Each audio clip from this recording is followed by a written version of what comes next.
오늘 성경 말씀 요한복음 14장 7절부터 15절까지 말씀을 읽었습니다. 오늘 본문 말씀을 같이 여러분 읽으시는 중에 그냥 성경 본문 읽고 설교를 하는 거니까 뭐가 된지 모르지만 하여튼 읽었다 이렇게 생각하시지 않으시겠죠? 읽으시면서 어떤 내용이 이 가운데 있는지 아마 생각해 보셨을 거라고 생각을 하고요. 또 그 말씀을 읽는 중에 오늘 이 구절은 정말 내 삶 속에 이렇게 적용이 되었으면 좋겠다. 가슴이 설레기도 하고 뜨겁기도 하고 정말 이 말씀은 너무 소중한 약속의 말씀이다. 이렇게 생각되어지는 내게 적용이 되었으면 좋겠다고 생각하는 말씀이 있을 거라고 봐요. 여러분 읽어가는 과정에 어떤 말씀이 이 말씀이 내게 딱 적용이 됐으면 지금 딱이다. 이런 거 있지 않아요? 읽어보셨으니까 아시겠죠? 어떤 말씀이 그런 말씀에 대해 어떤 그런 생각이 드십니까? 여러분이 여기 빌립이 8절 같은 경우에 아버지를 우리에게 보여주옵소서 그러면 족하겠나이다. 이거 너무 은혜롭다. 이런 말씀 생각하는 분은 없으시겠죠? 아니죠. 그거 아니죠? 주로 어떤 거예요? 어떤 말씀이 내 가슴 속에 어떤 위로와 확신을 주고 능력이 되는 이런 말씀으로 다가오는 게 있을 거라고 생각해요. 성경 말씀 가운데 우리가 들으면 정말 황홀하게 느껴질 만큼 그런 말씀이 있습니다. 그런데 동시에 또 그 말씀이 어떤 경우에는 어리둥절해 보일 정도로 정말 과연 이렇게 될까 할 정도로 보여지는 말씀도 있어요. 근데 그런 말씀이 오늘 이 본문 속에서 들어있고요. 그중에 대표적인 케이스들을 보면은요, 요한복음 15장 7절 말씀, 오늘도 그 말씀이 여기 안에 조금 다른 표현이지만 들어있습니다. 이런 말씀이 있죠. 무엇이든지 원하는 대로 구하라. 그리하면 이루리라. 이런 말씀이 있어요. 너희가 무엇이든지 원하면 구하라. 원하는 거 여러분 많으시잖아요. 이것만 됐으면 나한테는 소원이 없겠다. 그런 거 있지 않겠습니까? 그걸 원하는 대로 구하라. 그러면 이루리라. 얼마나 좋은 말씀으로 느껴지십니까? 빌립보서 4장 13절 같은 경우 내게 능력 주시는 자에서 내가 모든 것을 할 수 있다. 정말 신나는 말씀이구나. 내가 예수만 믿으면 그냥 품은 대로 모든 것이 다 되는구나. 이렇게 생각할 수 있지 않겠어요? 근데 정말 그렇게 되어지고 있나? 현실과는 조금 떨어질지 모르지만 너무 은혜로운 말씀이다. 이렇게 생각하고 계시겠죠. 요한복음 오늘 우리가 읽은 본문 말씀 가운데는 14장 12절 어리둥절한 말씀이죠. 예수님께서 뭐라고 말씀하십니까? 나를 믿는 자는 나의 하는 일을 할 것이요 이보다 더 큰 일도 할 것이다. 이런 말씀을 읽으면서 정말 내가 이런 말씀을 내 신앙생활 속에 적용하고 살아가도 될까? 또 적용되어지고 있나? 이런 생각이 드실 거라고 생각합니다. 자, 이런 말씀은 정말 이대로 된다는 뜻인지 아니면 예수님께서 예수님의 제자들을 위로하실 차원에서 이들을 좀 격려하고자 이렇게 예수님께서 그들에게 이런 말씀으로 위로와 격려를 주신 말씀인지 어떤 뜻으로 하신 말씀일까? 주님께서 하신 이 말씀의 그 바른 이해와 바른 적용이 이루어지지 않는 성도들이 상당히 많습니다. 오늘 이 말씀을 읽으면서 여러분이 어떤 생각을 해왔는지를 한번 머릿속에 한번 떠올려 보실 수 있기를 바랍니다. 너무 소중하고 귀중한 약속의 말씀이지만 이 말씀이 정말 무엇을 뜻하고 있는지에 대한 것을 잘 알지 못하고 이것을 변형시키고 오해를 해서 그것을 신앙이라고 간직하고 있을 때가 꽤 있어요. 그러다 보면 하나님 말씀과는 거리가 먼 생활을 하게 되어지는 거죠. 그리고 마치 그것이 굉장히 좋은 신앙, 열정적 신앙으로 평가를 받기도 하는 것입니다. 자, 예수님께서 하신 말씀, 나를 믿는 자는 내가 하고 있는 일을 할 것이요, 예수님 같은 일, 그 다음에 이보다 더 큰 일도 할 것이다 라고 하신 이 말씀이 무슨 뜻인지 한번 생각을 해보고 그와 기준해서 그 말씀처럼 다른 이렇게 약속의 말씀, 굉장하게 황홀하게 들려오는 그 말씀들이 어떻게 우리 삶 속에 적용이 되어야 할 것인가 함께 생각을 하고자 합니다. 자, 오늘 이 말씀 14장 12절에 주신 이 말씀의 배경을 먼저 잠깐 말씀을 드리겠어요. 예수님께서 이때 세상을 떠나가실 그 시점에 와 계셨습니다. 지금 이 말씀하신 곳은 유월절 마지막 만찬을 제대로 함께 나누시는 가운데에서 하신 말씀이에요. 요한복음 13장부터 유월절 만찬을 나누시는 장면이 쭉 길게 기록되어 있고요. 13장부터 16장까지 이 다락방 강화 혹은 다락방 설교라고 하는 예수님의 긴 제자들에게 전해주시는 설교, 긴 설교의 말씀이 기록되어 있습니다. 13장 처음에 보면 이런 말씀이 있어요. 예수님께서 자기가 이 세상을 떠나 아버지께로 가실 때가 이른 줄 아시고 때를 말씀하세요. 제자들과 함께 3년간 공생애의 삶을 지나시다가 이제 예루살렘에 올라오셨어요. 예루살렘에서 이제 십자가를 지시고 예수님께서는 죽으시고 고난을 받으시고 죽으시고 무덤에 장사지는 바 되셨다가 이제 부활하시는 일을 앞두고 계시는데 지금 이 말씀을 하시는 그 시간이 언제냐 하면은 십자가를 지시기 바로 직전 한 12시간 정도밖에 안 됩니다. 조금 넘을 거예요 아마. 그러면 한 12시간 정도가 지나면 예수님은 십자가에 매려 고통을 당하시다가 6시간 정도 만에 숨을 거두시게 되시는 거죠. 그때 제자들을 예수님께서 바라보시면서 이들을 놓고 떠나가셔야 한다는 생각할 때 참 예수님 마음도 굉장히 무겁지 않으실 수가 없었던 거예요. 그래서 그들에게 아직도 예수님이 가시는 길을 잘 깨닫지 못하는 제자들의 발을 씻겨주시는 세족식을 행하시기도 하십니다. 요한복음 13장에 보면 그 말씀이 기록되어 있어요. 그러면서 내가 너희를 떠나간다 이 말씀을 하시니까 제자들이 막 마음이 불안합니다. 주여 어디로 가시는 겁니까? 너희가 지금은 알지 못하지만 나중엔 다 알게 된다. 주여 주님이 어디로 가시는지 알지 못하는데 어떻게 우리가 그 길을 알겠습니까? 어디로 가시는 겁니까? 만약 정말 꼭 그렇게 가셔야 된다고 한다면 우리들만 놓고 가셔야 된다고 한다면 우리에게 한번 하나님을 한 번만 보여주십시오. 뭐 애원하듯이 지금 매달리는 거예요. 예수님의 제자 가운데 빌립이라는 사람이 이렇게 예수님께 요청을 드렸습니다. 예수님 우리 훈련도 안 되고 준비도 안 돼 있는 사람들인데 우리를 놓고 훌쩍 가신다고 한다면 우리가 무엇으로 버틸 수가 있겠습니까? 한번 하나님을 보여주십시오. 그러면 우리가 걱정이 좀 덜할 것 같습니다. 마음이 족할 것 같습니다. 이런 요청을 드리게 되었습니다. 그런데 여러분 하나님을 한 번 보는 것, 하나님을 한번 신비한 체험을 통해서 하나님을 체험하게 되어지는 그 과정을 겪는다고 했을 때 우리가 정말 믿음을 가질 수가 있는 것인가?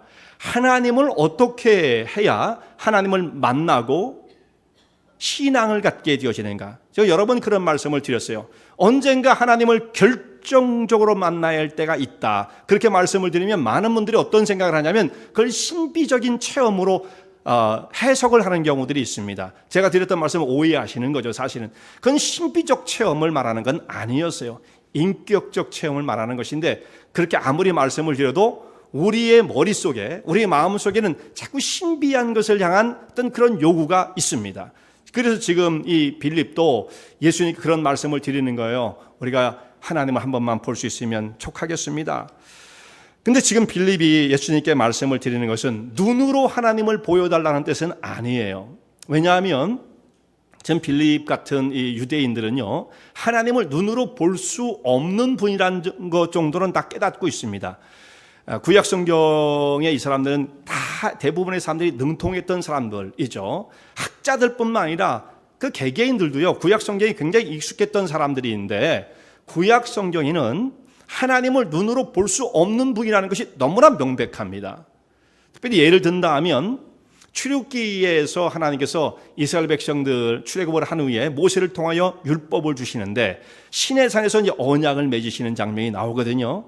그래서 하나님께서 시내산에 강림하셨다라고 말씀되어 있고요. 그 강림의 모습은 거기에 천둥과 우레와 흑암과 이런 빽빽한 구름이 시내산 위에 채워지게 되어지고 하나님의 어떤 그 영광과 위엄이 나타나는 그런 모습이 성경 가운데 기록되어 있어요. 그리고 거기에서 이제 하나님께서 말씀을 하시는데 그 모습을 번개와 천둥 이런 모습을 본 이스라엘 백성들이 다 깜짝 놀랍니다. 그러면서 하나님께 요청을 드리고 어떻게 말씀을 드리냐면 하나님이여 우리에게는 말씀하지 마옵소서. 우리가 죽을 것 같습니다. 감당할 수가 없습니다. 물론 아무리 그렇게도 하나님을 눈으로 볼 수는 없어요. 하나님이 영이신 분이시니까. 근데 하나님의 어떤 임재하신 모습을 봐도 사람들이 견딜 수가 없어 했던 것입니다. 그래서 우리에게 말씀하지 마시고 모세에게 말씀하시면 모세가 전해주는 말을 우리는 다 듣겠습니다. 이런 표현들이 나오게 되어지죠. 그러니까 이스라엘 백성들은 하나님을 눈으로 체험한다, 목격한다는 것은 안 된다는 것을 알고 있었던 것입니다. 그러니까 여기 빌립이 지금 예수님께 한번 하나님을 보여주십시오, 내가 보고 싶습니다, 이런 표현처럼 들리지만 그런 것보다도 하나님을 이해할 수 있도록, 한번 깨달을 수 있도록 좀 생생하게 체험할 수 있는 그런 방법이 없겠습니까? 이런 것을 요청을 드렸던 것입니다. 이 빌립처럼 저에게도 이런 말을 하신 분들이 있었습니다. 그래서 하나님을 한 번만 보여주면 제가 하나님을 믿겠습니다. 하나님이 살아계시다는 것, 하나님이 계시다는 것을 증거를 한번 보여주세요. 그러면 내가 믿겠습니다. 그렇게 요구하는 분들이 있었습니다. 제가 보여줄 증거가 뭐 있겠어요? 여기 있습니다. 뭐 무슨 증거를 보여줄 수가 있겠습니까? 어쨌든 그럼에도 불구하고 그분들이 나중에 신앙생활을 하게 되었습니다. 정말 우리가 어떤 신비한 체험을 함으로써 신앙을 갖게 될 것이라고 하는 생각들을 대부분 쉽게 가지고 있지만 실제적으로는 신비한 체험이 신앙을 만들어내지는 않습니다. 최고의 신앙의 확신을 줄 것처럼 보이지만 사실은 그렇지 않습니다. 성경에 예들이 참 많아요. 그저 이런 예를 우리가 들 수가 있어요. 예수님께서 공생의 사역 가운데 초기에 있었던 일이었는데요. 예수님께서 회당에 가셨습니다. 회당에 가셔서 말씀을 전하시는데 거기에 귀신 들린 사람이 있었어요. 그래서 귀신을 내어 쫓았습니다. 귀신 가운데 붙잡혀서 꼼짝하지 못하고 그 악한 세력 가운데 종노릇하는 그 불쌍한 영혼을 고치셔서 온전케 하셨어요. 그러면 그 일을 목격한 사람들이 어떻게 해야만 하겠습니까? 야, 하나님께 영광을 드리고 정말 대단하신 분이십니다, 이렇게 말씀을 드려야 정상 아니겠습니까? 근데 거기에 모였던 사람들 가운데 서기관과 예수님을 반대하는 사람들은 어떻게 예수님을 비난을 했습니까? 저가 지금 바알세불, 귀신의 왕 바알세불의 세력에 붙잡혀서 귀신을 내어 쫓는다. 그러니까 말도 안 되는 얘기를 한 거죠. 그러니까 귀신의 왕 바알세불의 예수님은 바알세불의 지금 그 세력에 붙잡힌, 결국 예수님을 귀신 들린 자로 몰아붙였던 거죠. 그러니까 하나님의 거룩한 사역을 이루심에도 불구하고, 하나님의 영광이 드러나는 그 현장에 있었으면서도 불구하고 예수님을 이렇게 사탄의 마치 종처럼 예수님을 나쁘게 비난한 사람들이 있었던 거예요. 결국은 신비한 체험을 본다고 예수님을 믿게 되는 것은 아니더라고요. 오히려 예수님을 반대하는 사람들도 나타나게 되었던 것입니다. 이 사람들이 신비를 그러면서도 요구해요. 어떤 표적을 요구할 때가 있습니다. 마태복음 12장에 있는 말씀을 보면요, 마태복음 12장 39절인데 사람들이 바리새인과 같은 서기관들이에요. 이 사람들이 예수님께 나와서 하늘로서 오는 표적을 한번 보여주십시오. 그러면 우리가 당신이 하나님이 보내신 메시아라는 걸 깨닫게 될지 어떻게 알겠습니까? 뭐 이런 요청을 드렸던 거예요. 그때 예수님께서 뭐라고 말씀하십니까? 이 악하고 음란한 세대가 표적을 구하지만 내가 보여줄 표적은 요나의 표적밖에 없다, 이렇게 말씀하셨어요. 곧 표적을 구하는 사람들을 향해서 예수님은 어떻게 말씀하시는 겁니까? 악하고 음란한 세대이다 말씀하시는 거죠. 우리가 얼마든지 예수님께 표적을 보여주십시오, 표적을 보여주십시오, 이렇게 요구해도 되는 것처럼 생각하는 사람들이 있는데 사실은 그것이 아니에요. 그것은 악하고 음란한 세대 사람들이 구하는 전형적인 모습이었다는 말씀이죠. 예수님 이것을 심하게 책망하시고 내가 단 하나 보여줄 표적은 있다. 그것은 뭐냐면 요나의 표적이에요. 그게 뭐였습니까? 십자가에 죽으시고 3일 만에 부활하시는 이 표적. 이거보다 더 큰 것은 물론 없었죠. 모든 사람이 다 하나님이 정말 존재하시나, 하나님이 정말 계시다고 한다면 이런 모습으로 나타나야 되지 않나라고 하나님의 생생한 어떤 그 증거를 눈으로 어떤 이렇게 체험적으로 목격하기를 원하는 사람들이 상당히 많습니다. 그래서 하나님이 살아계시다는 것을 내가 정말 본다면 내가 못 믿을 사람이 세상에 어디 있어, 이런 얘기를 하죠. 이런 비유가 예수님의 비유 가운데 이런 그 말씀이 나오는데요. 부자와 나사로의 비유를 통해서 예수님께 이런 말씀을 하십니다. 누가복음에 있는 말씀 보면 부자와 나사로가 두 사람이 죽어서 한 사람은 천국으로 아브라함의 품으로 돼 있죠. 그 부자는 죽어서 지옥으로 갔다는 말씀이에요. 거기서 너무나 고통스러워서 이 부자가 고통을 당하는 중에 눈을 딱 들어보니까 그 자기 집 앞에서 구걸하던 그 나사로는 천국에, 그러니까 아브라함의 품에 안겨서 지금 평안과 위로와 복락을 누리는 모습을 보게 되었어요. 그러니까 이 부자는 이름도 안 나옵니다. 이 사람이 너무 고통 중에 울부짖으면서 말하기를 아버지 아브라함이여, 아브라함을 부르는 거예요. 이게 천국에 있는 그 상징이죠. 아브라함을 부르면서 나사로로 하여금 그 손끝에 물을 찍어 내 혀로 서늘케 해주시면 얼마나 좋겠습니까? 난 여기 목 타 죽겠습니다. 그때 아브라함이 여기와 거기는 구렁이 있어야 갈 수가 없다, 올 수도 없다. 대화는 가능했던 것으로 보이죠. 그러니까 이 부자가 그건 포기했어요. 오고 갈 수 없다고 그러니까. 근데 한 가지 요청을 더 드립니다. 그러면 저는 여기서 목말라 죽는다 할지라도 죽지도 않죠. 사실은 고통을 당하는 거죠. 그런데 우리 집에 아직도 형제들이 있는데 그 사람들이 아직도 이 세상에 살고 있으면서 신앙생활도 안 하고 제대로 뭘 살아야 할지 알지 못하는 사람들이, 내 형제들이 있는데 나사로를 보내어서 이곳에, 내가 있는 이 지옥에는 떨어지지 않도록 나사로를 좀 보내주십시오. 그리고 경고를 좀 해주십시오. 그런 요청을 드려요. 그러니까 형제를 이 부자가 그래도 꽤 사랑했던 것으로 말씀되어 있죠. 그 말을 들은 아브라함이 어떻게 대답을 합니까?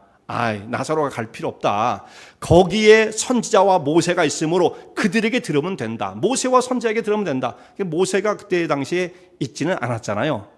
모세는 말하는 게 뭡니까? 결국은 구약 성경을 말하는 거거든요. 구약의 율법과 선지서. 그러니까 하나님 그 말씀을 전해주는 사람들을 통해서 그가 전도를 받고 예수를 얼마든지 신앙생활을 할 수 있다. 예수를 얼마든지 믿을 수 있다. 이렇게 말씀을 하셨던 거죠.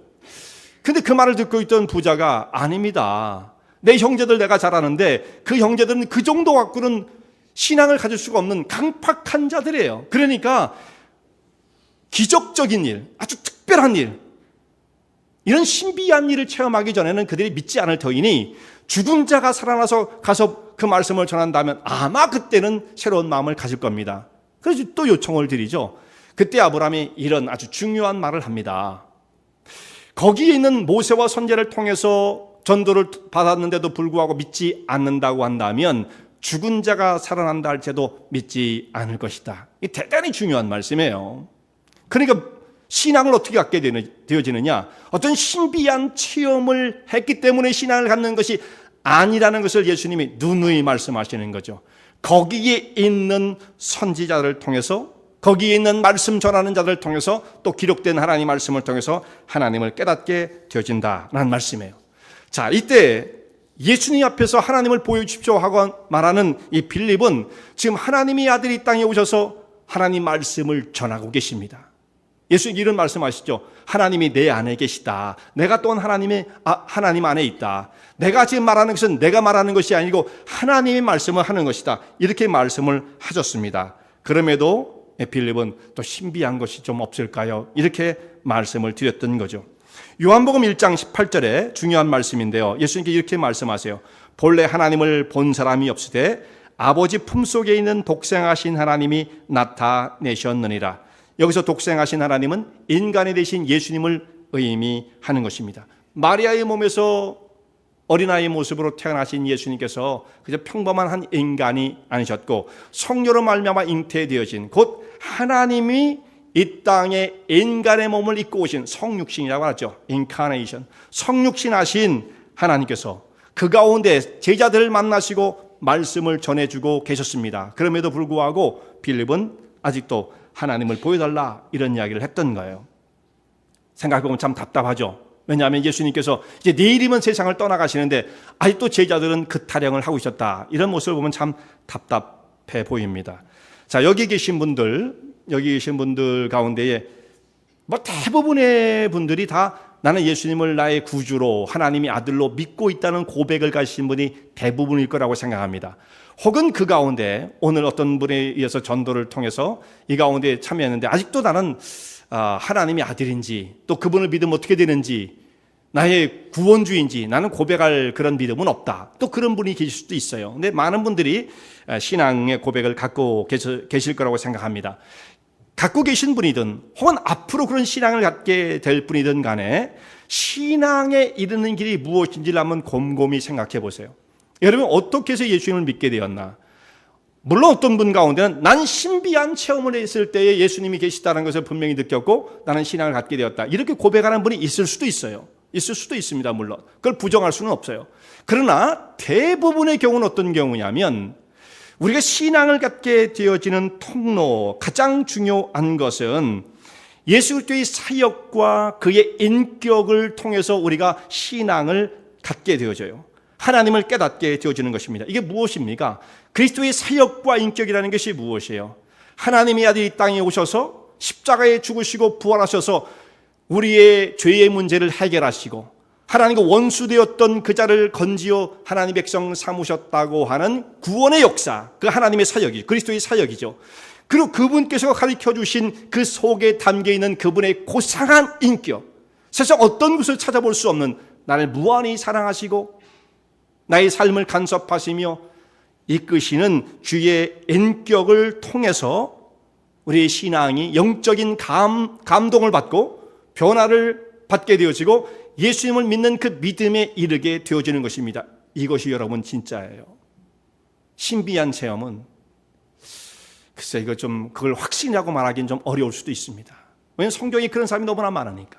그러니까 인격적 감화가 이루어지지 않으면, 아까도 말씀드린 처럼 언젠가 우리가 하나님을 한번 만나야 할 결정적 기회가 필요합니다 라고 말씀을 드렸을 때 그 많은 분들이 신비의 체험으로 안단 말이에요. 뭐 그럴 수도 있겠죠. 근데 그 신비의 체험만, 겉에 있는 현상만이 중요한 것이 아니라 사실은 더 중요한 것은 그 속에 우리 영혼을 바꾸시는 인격의 감화가 이루어져야 그분이 신앙에 이를 수가 있어요. 그게 진실한 신앙이다라는 말씀이죠. 그때의 회심의 역사가 일어나게 되어지는 겁니다. 나 예수님을 알아, 예수님 뭐 하나님의 아들이라면서, 이거는 믿음이 아니에요, 여러분. 그걸 통해서 회심의 역사가 나타나야 돼요. 컨버션이 일어나야 된다는 말씀이죠. 그런데 예수님을 이렇게 믿는 자들에게 주님께서 약속하신 말씀이 있습니다. 주께서 말씀하시기를 나를 믿는 자는 더 큰 일을 할 것이다. 이런 믿음을 갖게 되어지면 엄청난 일이 벌어져요. 주님께서 하신 말씀처럼 그들은 내가 하는 일도 할 것이요 그보다 더 큰 일도 할 것이다. 어떻게 우리가 주님이 하신 그 일, 위대한 그 일들을 할 수 있을까? 예수님께서는 물도 거르시고 물을 포도주로 바꾸시기도 하고 죽은 자를 살려 나사로, 과부의 아들, 죽은 소녀를 살려내시고 야이로의 딸을 살리시고 뭐 이런 역사, 죽은 자를 살리시는 역사를 하시는데, 우리가 예수님이 하신 그 일을 할 것이면 죽은 자도 막 살리고 또 더 나아가서는 예수님은 더 큰 일을 할 수가 정말 있겠는가? 이런 말씀을 들으면 정말 우리같이 어리석은 사람이 이 위대한 일을 할 수 있다는 말인가? 막 가슴이 흥분되어지고 기쁨이 넘쳐질 수도 있어요. 정말 예수님께서 믿는 사람들에게 약속하신 위대한 말씀이죠. 여러분 어떤 고백을 갖고 계십니까? 난 정말 예수님을 믿어. 예수님을 믿는데 정말 나의 삶 속에 그런 능력과 권세가 지금 실제적으로 나타나고 있는가? 여러분 그런 능력을 지금 발휘하고 계세요? 몇 분이나 살리셨어요? 죽은 사람. 그러신 적 있으십니까? 네. 물을 포도주로 몇 개를이나 바꿔보셨습니까? 그런 일이 있었습니까? 우리가 예수님을 믿을 때 이런 약속의 말씀을 들으면서 마치 정말 예수님을 잘 믿는 그냥 굳센 믿음, 이것을 갖게 되어지면 우리가 마치 슈퍼맨이 되는 듯한 그런 그 생각을 갖게 돼요. 아, 이게 그런 거구나. 예수님을 잘 믿으면 뭐든지 앞에 능치 못함이 없는 거구나. 그래서 예수님을 통해서 정말 우리가 이 땅에, 이 세상에 정말 우리가 이루고 싶은 일들 많잖아요. 소원하는 일들이 많지 않습니까? 가장 중요한 것들이 뭐겠어요? 일단 몸이 약한 분들은 건강해져야겠고, 또 어떤 것이 있겠습니까? 사업을 또 잘해서 정말 부자도 되고 싶고, 지금 뭔가 일이 막히고 복잡한 일들이 있어 해결이 안 되는 그런 문제도 척척척 해결되어지고, 원수는 물러가고 폭풍은 물러가고, 내가 원하는 일들이 지금 척척 이루어지는 생각을 하실 수가 있죠. 그럼 얼마나 신나요? 신나는 일들이 예수님을 통해서 펼쳐지게 될 것이라고 하는 생각을 갖게 될 때, 야, 정말 예수 믿는 건 수지 맞는 일이다라고 생각할 수가 있겠죠.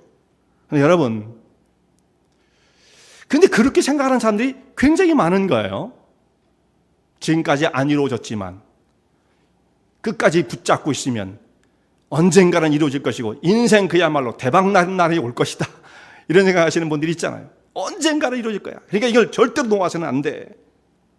근데 여러분, 이렇게 생각하고 있는 그분, 우리가 지금 여러분들도 뭐 그것이 잘못됐다고 말하기가 어려워요. 왜냐하면 다 그렇게 교육을 받아왔기 때문에. 근데 그것이 어디를 향해야 되는지 다시 한번 생각해 보실 수 있기를 바랍니다. 그렇게 품고 있는 생각들은 다 어디를 향하고 있습니까? 이 방향성이 어디를 향하고 있어요? 다 자기중심적이죠. 나는 이렇게 되었으면 좋겠다. 그것도 바라고 원하는 것은 무엇이냐면 다 세상적인 육신적인 것들이에요. 그러니까 결국은 그 예수님을 통해서 얻고자 하는 것이 뭐냐면 세상적인 것과 그 목표하는 바가 자기중심적인 것을 놓고 하나님의 능력을 빌어서 이 일을 해결하고 싶어 하는 것입니다. 결국은 뭡니까? 예수님을 믿는 사람들은 신앙이 좋다는 것이 오히려 더 예수님을 통해서 세상적인 관심과 욕심을 더 크게 가질 수 있는 길이 열린 것처럼 보인다는 말씀이죠. 그렇기 때문에 성도들 가운데에 잘 믿는다고 하는 사람들 중에 세상 사람들이 품는 것 이상의 탐욕을 갖고 있는 사람들이 얼마나 많은지 모르는 것입니다. 마치 그것을 보장받은 것처럼 그도 돼. 예수 안에서 다 이루어지는 거야. 그냥 으쌰으쌰 하면 되는 거야. 이런 생각을 가지고 신앙생활을 이해하는 사람들이 얼마나 많은 거예요. 그런데 실제로는 지금까지 생각해 보면 안 됐거든요. 꼭 그렇게 되는 것은 아니에요. 여러분, 저는 분명히 생각하기를, 아마 여러분도 그렇게 동감하실 거라고 생각합니다. 저는 절대로 그렇게 되면 안 된다고 생각합니다. 그렇게 되면 안 돼요. 왜 안 됩니까? 그렇게 되면 예수 안에서 우리는 그야말로 세상적 탐욕을 품을 라이센스를 받는 거예요. 내가 원하는 대로, 그죠? 하고 싶은 대로, 그죠? 하나님의 능력이니까 라이센스를 받는 거죠. 그런데 하나님은 우리에게 뭘 주시는 분입니까? 세상적인 욕망을 가지고 네 마음껏 살아. 단지 나한테는 와가지고 예배만 좀 드려줘. 나는 예배에 배고픈 자야. 이런 관계가 설정이 되어지는 것입니다. 그 신앙의 세계를 이렇게 이해하는 사람들이 얼마나 많아요. 그렇기 때문에 오늘날 다라고 말은 못하지만 이 기독교의 신앙의 세계가 이처럼 혼탁하고 어지러운 거예요.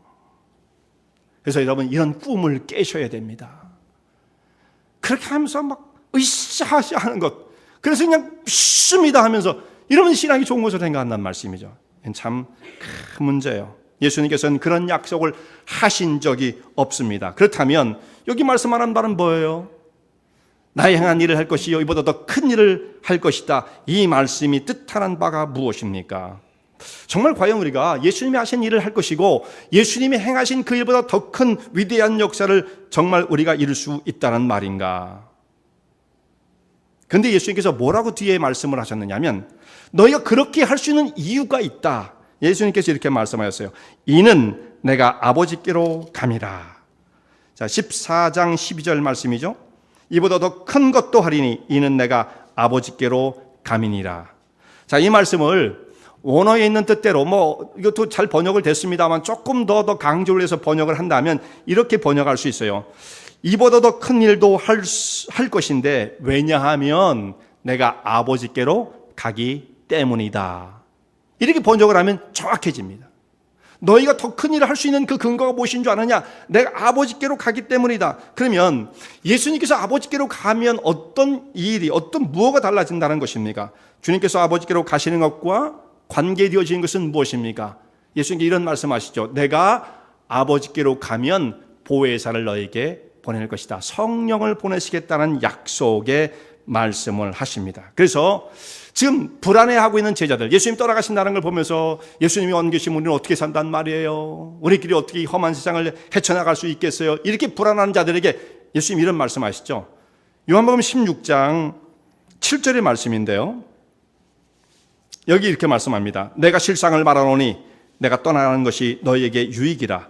내가 떠나가지 아니하면 보혜사가 너희에게로 오시지 아니할 것이요 가면 내가 그를 너희에게 보내리니. 이런 말씀이 있습니다. 곧 예수님께서 떠나가는 것이 너에게 유익이다. 내가 가지 않으면 보혜사가 오시지 않는다.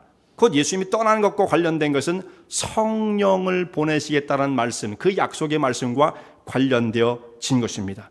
예수님이 가심으로써 변화되어진 것이 무엇이냐면 성령께서 우리 가운데 임하시는 거고요. 그 일을 통해서 주의 행하신 일도 할 것이요, 그보다 더 큰 일도 행하게 되어지는 것입니다.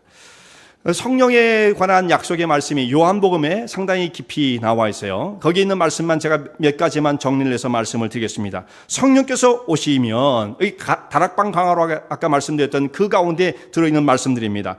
성령께서 하시는 사역을 이렇게 표현했어요. 성령께서 오시면 모든 것을 가르치시고 주님께서 하신 말씀을 생각나게 할 것이다. 결국은 뭐예요? 우리를 진리로 가르치고 예수의 말씀으로 충만케, 더 충만하게 생명력 있게 만들어주시는 거죠. 그 다음에 성령께서 오시면 예수님을 나를 증거할 것이다. 15장 26절 말씀이에요. 죄에 대해서, 의에 대해서, 심판에 대해서 세상을 책망할 것이다. 성령을 받게 되어지면 이러한 죄에 대한 민감함이 생겨나고 하나님의 원하신 의의 길이 무엇인지, 심판에 대한 경고, 이걸 경각심을 가지게 되어지고, 이런 말씀들 성령을 통해서 나타나게 되어지죠. 성령께서 모든 진리 가운데로 인도하실 것이다. 16장 13절. 듣는 것을 말하며 장래의 일을 너에게 알리시리라. 이것도 16장 13절. 또 그리스도의 영광을 나타내실 것이다. 이게 16장 14절. 요한복음에 있는 말씀들이죠. 이렇게 성령께서 오시면 성령의 뜨거운 역사를 통해서 우리 성도들을 깨우쳐 주실 것이다. 이런 말씀을 하십니다. 성령의 충만함을 받는 사람들은 곧 하나님의 사람이 되어지고 하나님의 역사를 이루는 자가 되어지는 거예요. 하나님의 뜻을 깨닫고 주의 역사를 이루는 그 일에 쓰여지는 사람들이 되어집니다. 그러니까 예수만 잘 믿으면 슈퍼맨이 된다는 뜻이 아니라는 뜻이죠. 우리는 자꾸 나의 개인적인 것으로, 육신적인 것으로, 세상적인 것으로 하나님의 약속을 연결시킬 때가 참 많아요. 그것이 우리의 본성이에요. 원래 그렇게 우리는 생겼어요. 근데 그대로 흘러가도록 내버려 두면 안 됩니다. 하나님 말씀하신 바가 무엇인지 그 진짜 의미를 잘 찾아야 되죠. 성령께서 오시면 내가 너를 슈퍼맨 만들어줄게, 원하는 대로 다 해, 이 뜻이 아니에요. 성령께서 임하시면 오히려 하나님이 원하시는 대로 우리의 삶을 간섭하실 것입니다. 하나님이 기뻐하시는 대로 하나님의 도구로 주의 쓰실 만한 일꾼들로 주의 백성들을 세우셔서 주의 사역을 감당케 하시는 것, 이것이 성령의 역사인 것입니다. 그래서 실제로 성령께서 이 땅에 오셔서 행하셨던 일들이 무엇입니까? 이 땅에 약속하신 성령께서 강림하신 사건을 사도행전 2장에서 말씀을 하고 있습니다. 오순절 날에 이들이 예루살렘에 모여서 예루살렘을 떠나지 않고 예수님이 말씀하신 것처럼 너희가 약속하신 성령을 기다리라. 몇 날이 못 되어 너희가 성령으로 충만함을 받게 될 것이다. 약속하셨죠. 그 말씀을 읽고 12 사도, 근데 뭐 하나는 없어졌습니다만 또 한 사람을 세워서 12명을 만들죠. 그리고 120명의 사람들이 한 다락에 모여서, 마가 요한의 다락방에서 모여서 열심히 기도하고 하나님의 약속의 말씀을 믿고 성령의 강림을 기다리게 되었습니다. 근데 오순절 날이 딱 되었어요. 오순절 날. 그때 성령의 급하고 강한 바람 같은 소리가 있었고 각 사람 위에 불의 혀같이 갈라진 것이 임하여 있었다. 성령이 아주 시각적으로 혹은 또 청각적으로 임하는 그런 모습이었어요. 어떻게 그런 모습도 물론 신비한 거죠. 근데 여기가 중요한 건 아니에요. 거기도 뭐 눈으로 보는 게 있었네요. 신비한 게 있었네요. 근데 그게 중요한 건 아니에요. 더 중요한 건 뭐냐? 성령의 이 사람들이 충만함을 받았다라는 것이 훨씬 더 중요한 것이었습니다. 성령의 충만을 받았어요. 성령 충만을 받고 난 다음에 이들이 그 다음에는 밖으로 나가서 예수 그리스도의 십자가의 복음을 증거하게 되었습니다. 그리하였더니 바로 이어서 성령 충만을 받은 사람들이 이어서 했던 행동이 뭐냐면 하나님의 교회를 세우는 일이었어요. 제가 한번 생각해 보세요. 내가 하는 일도 할 것이요 나보다 더 큰 일을 할 것이다. 예수님 하신 말씀이 정확하게 이루어집니다. 왜냐하면 성령이 임하시기 전까지는 그 땅에 교회가 없었습니다. 물론 예수님을 따라가는 제자들의 모습을 교회라고 하면 되지 않겠습니까? 할지는 모르지만 예수님을 따르는 한 공동체의 모습이었고 실제적으로는 교회의 출발은 오순절 성령의 강림 사건 이후부터 이루어진 사건이에요. 더 큰 일이죠. 예수님도 교회를 세우시지는 않으셨어요. 그 사역은 누가 하는 겁니까? 성령을 받은 성도들이 하는 것입니다.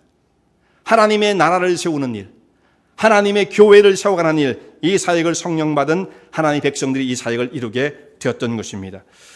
이때 성령을 받으니까 성령의 충만을 받았던 베드로와 이 예수님의 제자들이 어떻게 변화가 되었습니까? 성령만 가만히 있을 수는 없어요. 성령을 딱 받고 이 충만함과 이 뜨거움을 가지고 이 120명의 사람들이 물밀듯이 예루살렘 그 성을 향해서 뛰쳐나갔다고 보여져요. 뭐 그렇게 정확하게 표현되어 있지 않지만 그런 흐름으로 보인다는 말씀이죠. 이들이 나가서 복음을 전하는데 거기에 오순절 날에 각 처에서 각 나라에서 경배로 온 사람들이 수없이 많았습니다. 50일 전에는 6월절이었죠. 그때도 사람들이 많았는데 오순절 날도 각 처에서 혹은 이방에서 온 사람들이 순례객들이 참 많았습니다. 그들 향해서 사도 베드로가 말씀을 증거합니다. 근데 뭐라고 말씀을 전했느냐면 베드로의 메시지를 보면 사도행전 2장에 나오는 말씀입니다. 예수를 십자가에 못 박으라고 소리를 질렀던 그 사람들을 향해서 베드로가 담대하게 너희가 하나님의 아들을 십자가에 못 박아 죽였으나 이런 말씀을 하는 거예요. 너희가 하나님의 아들을 십자가에 못 박아 죽였으나 하나님이 그를 주와 그리스도가 되게 하셨다. 이건요 50일 전에 상상도 못할 이야기였습니다. 그 사람들이 십자가에 못 박아 소리를 막 지를 때 베드로와 제자들은 다 놀래고 무섭고 두려워서 다 도망을 쳤죠. 베드로는 어떻게 했습니까? 제사장 집에 있는 소녀 종 앞에서도 야, 너 무슨 소리야? 난 저 사람 몰라. 예수님을 모른다고 3번이나 부인을 했던 베드로, 비겁한 사람이었어요. 겁쟁이였던 거죠. 아마 우리도 그런 가운데 성령이 없는 상태로 그 가운데 빠졌으면 베드로보다 더 했을지도 모릅니다. 약하니까 인간의 모습은 그 육체의 모습은 너무 약하니까 그 속에 욕심은 많아도 우리 사람의 모습이 그래요. 속의 욕심은 부글부글 거리지만 실제로 어떤 일을 딱 마주치면 자기가 손해보는 일을 겪을 것 같으면 사람은 속절없이 무너지는 것이 인간의 모습이에요. 주가 옆에서 한마디만 턱 건드리면 그냥 폭발하잖아요, 우리가요. 이런 모습이 우리의 육체적인 모습입니다. 그런데 그런 사람이 성령을 받으니까 어떻게 되었습니까? 성령의 역사하신 가운데 충만함을 받으니까 소자 그 여자 종 앞에서도 예수님을 모른다고 부인했던 그 사람이 그 수많은 군중들 50일이 딱 지났습니다. 그 가운데 예수님을 십자가에 못 박아 소리 질렀던 사람들이 거기에 많이 끼어 있었던 거죠. 그러니까 그렇게 말하는 거예요. 너희가 그를 십자가에 못 박아 죽였으나 하나님이 그를 그리스도와 주가 되게 하셨다라고 담대하게 외칩니다. 어떻게 이런 말씀을 할 수가 있어요? 50일 만에 이렇게 변했어요. 그러니까 변화된 사건은 딱 하나인 것입니다. 물론 예수님의 십자가의 죽으심과 부활이 있었고 그를 통한 예수님의 부어주시겠다고 약속하신 성령의 충만함을 입은 베드로가 이렇게 변하게 되었던 것입니다. 주의 말씀대로 이루어졌죠. 나의 하는 일을 할 것이요 너희가 더 큰 일도 행할 것이다. 이 역사가 이루어지게 되었습니다. 곧 성령께서 우리 가운데 오시면 약속하신 말씀이 바로 그것입니다. 너희가 슈퍼맨이 된다는 뜻이 아니에요. 그렇게 이해하는 사람들이 상당히 많아요. 그것이 어떤 기독교의 모습을 만들어내겠습니까? 하나님 나라와 영광과는 관계없는 자기의 나라와 자기 욕심을 세워가는 데에 쓰여지는 잘못된 신앙의 모습이죠. 그거 되지도 않는 거예요. 그거 가지고는요. 그냥 그걸 속절없이 붙잡고 있는 거죠.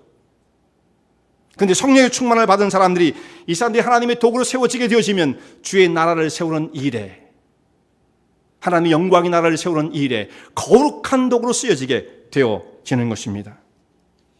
그런데 우리는 또 이렇게 생각합니다. 하나님 나라로 세워지는 것도 중요하지만 그럼 우리는 이 땅에서 거지같이 살아야 되는 겁니까? 그건 좀 아닌 것 같습니다. 여러분 걱정하지 마세요. 성도들의 삶이 그렇게 정말 추한 모습으로 되는 것 하나님께서 기뻐하지 않으십니다. 주님께서 약속하신 말씀이 있잖아요. 마태복음 6장 33절에 너희는 먼저 그의 나라와 그 일을 구하라. 그리하면 이 모든 것을 더하시리라. 하나님께서 하나님 백성들의 삶을 책임지겠다. 인간적 욕심, 세상적 탐욕을 품는다고 해서 되는 것이 아니에요.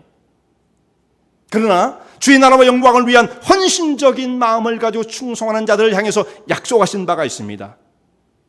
그 나라와 그 일을 구하면 이 모든 것을 더해 주시겠다. 이것이 순서예요. 여러분 세상적인 탐욕 그것을 가지고 추구했더니 뭔가 이루어지는 그것은 신앙의 세계가 아니에요. 세상 사람들은 그런지 모르지만 하나님 백성들에게는 오늘 주를 바라보고 헌신하는 자들에게 이런 은혜를 부어주시겠다고 약속하십니다. 자, 우리가 다 힘이 없고 연약한 사람들, 정말 어떻게 보면 나의 신앙 하나도 주체할 수 없는 너무 쉽게 깨어지고요. 뭐 결심을 하잖아요, 우리가요. 1년에 한 번씩 새해가 되었을 때 지금 벌써 이제 몇 개월 안 남았는데 1년에 한 번씩 올해는 내가 정말 뭐도 좀 해보고 성경도 한번 읽고 새벽기도 좀 하고. 여러분이 갑자기 고개를 숙이는 분들이 계시는 것 같아요. 뭔가 좀 하고 이렇게 하려고 그랬는데 안 돼요. 잘 안 돼. 이게 우리의 이처럼 연약한 모습이 우리의 육체의 모습인 것입니다. 그런데 하나님께서 우리의 심령 속에 성령으로 충만케 하시면 성령의 충만 가운데 붙들려 있는 사람들은 세상을 뒤집는, 우리가 그 가운데 뒤집히는 사람이었죠. 그런데 이제는 역전되는 거예요. 성령의 역사 가운데 붙잡힌 사람들은 세상을 뒤집어 놓고 영혼을 뒤흔들어 놓는 역사를 이루는 하나님의 사람이 되어지는 것입니다. 예수님께서 이 땅에 인간의 몸을 입으시고 직접 세상에 오셨습니다. 그리고 십자가의 죽으심과 부활을 통하여 구원을 이루셨습니다. 이제는 우리 곁을 떠나서 하나님 우편에 계시지만 예수님께서 완전히 떠나신 것이 아니죠. 대신 내가 보혜사 성령을 너에게 보내시겠다. 약속하신 말씀처럼 우리의 심령 속에 성령을 보내주셔서 영원토록 우리와 함께 동행하십니다. 그 성령을 받은 하나님의 백성들은 오늘도 그 진실한 마음으로 주님을 바라보고 성령의 역사하심 가운데 순종하게 되어질 때에 하나님의 거룩한 역사를 이루는 신실한 백성, 주의 나라를 세우는 하나님의 쓰실 만한 믿음의 듬직한 믿음의 일꾼, 주의 몸된 교를 이렇게 세우는 기둥 같은 일꾼들로 세워지게 될 것입니다. 이 같은 귀한 사역에 쓰여지는 주의 종들 되시기 바랍니다. 은혜와 진리 장로교회는 진실된 하나님의 말씀, 건강한 신앙의 공동체를 찾는 모든 분들께 열려 있습니다. 교회 주소는 230 US Highway 45번, Vernon Hills, 230 US Highway 45, Vernon Hills, VERNONHILLS에 위치하고 있으며 새벽 예배는 화요일부터 토요일까지 오전 6시, 금요 저녁 예배는 금요일 저녁 8시, 주일 일부 예배는 오전 8시, 2부 대예배는 오전 11시에 시작합니다. 이 설교를 들으시고 하나님의 말씀에 대해 궁금하신 점이나 신앙 상담을 원하시면 교회 전화 847-962-4412번 847-962-4412로 문의하시기 바랍니다.